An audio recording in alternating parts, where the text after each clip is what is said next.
So I haven't seen the Wicked play, I haven't read the book, but I do have to say that watching these Wicked movies has been an absolute joy of an experience for me.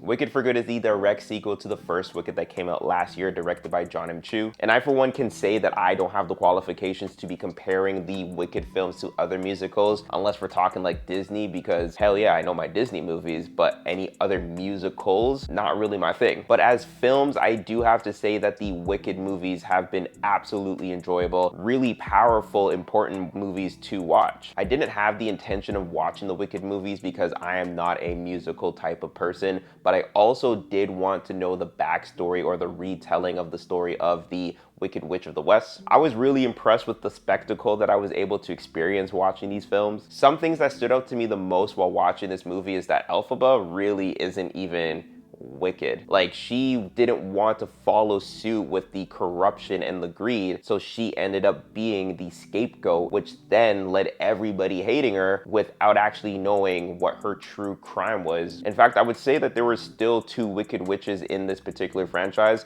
one of them being Nessa Rose, who definitely earns the title of Wicked Witch of the East, being who she was towards Bach and his people simply because he didn't want to be with her, and she said, bet, you and your people cannot leave this area now. You're trapped here. Until you come back and work for me, until you give me your heart, you're not leaving. But for me, I would say the biggest witch in this film was Madame Morrible, using her manipulation and cunning ways to take over the mind of the wizard. I mean, not take over the mind of the wizard, but really control things behind the scenes. Her actions really reminded me of that of Lady Macbeth in, well, Macbeth. I also really enjoyed the dynamic of Elphaba as well as Galinda and their relationship together and how they've matured together and as individuals. Elphaba being the type that wanted to liberate the animals and liberate the people's mindsets from mental slavery. Also just how she wanted to protect the animals who were being hoarded up and put into cages, which is literally a direct resemblance to what is happening in the States and how immigrants are being treated down there. And Galinda being in her perfect bubble and thinking that the world is a certain type of way.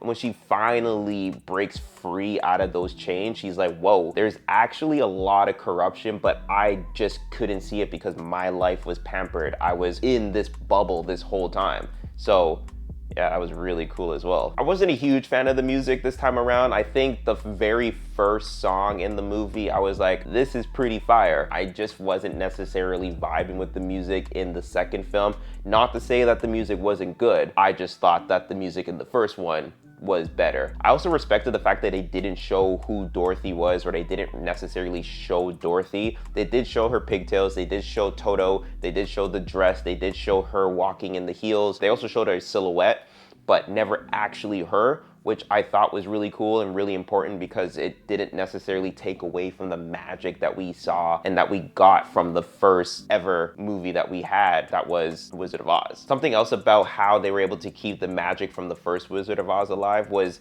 they were able to answer certain questions of how certain characters came to be, or how certain objects from the Wizard of Oz ended up being in the Wizard of Oz, because they ended up showing that in this film. And I was like, oh, that's why this person was there, and that's how you became Hugh, and that's why this item was there. So that was really cool to see, and how they were able to like navigate the story while also being able to provide the Easter eggs and those moments for the original film. Overall, I have to say that Wicked for Good was really enjoyable. I really appreciated how, yes, they were musical films, and yes, I'm not a fan of musical films, I'm not a fan of musicals, but there's just something about the magic that these films had.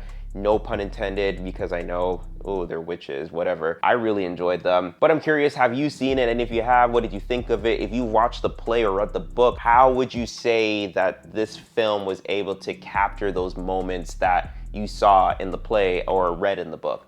Let's get the conversations rolling, and yeah, that's about it.